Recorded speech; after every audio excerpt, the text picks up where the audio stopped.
Jā, Eiropas parlaments ir spēris pirmo soli kustībā uz kompromisu atrašanu ar Eiropas padomu par 7 gadu finanšu perspektīvu par šo budžetu. Mēs pieņēmām šodien rezolūciju.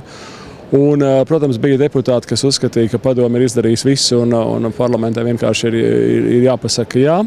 Bet vairums uzskatīja, ka tomēr šis priekšlikums ir jādiskutē ar padomi par vairākām pozīcijām. Ne par kopējo summu šai 7 gadu programmā, bet par lietām, kas attiec uz tā saucamo elastību. Respektīvi, vai kādu gada neizmantoto naudu var izmantot nākošajos gados, nevis atdot atpakaļ dalību valstu valdībām, vai arī par situāciju, kad no vienas, teiksim, apakšpozīcijas budžetā varētu palikt uz otru pozīciju. Un, protams, parlamentam ir ļoti svarīgi, ka ir daudz nesamaksāto rēķini no šīs finanšu perspektīvas, un arī tas ir jāatrisina. Bet, protams, vairākums rezolūcija nav neviena vārda par to, ka gribētu pārskatīt kopējos skaitļus, ko Eiropas vadītāji ir pieņēmuši pavisam nesen februārī.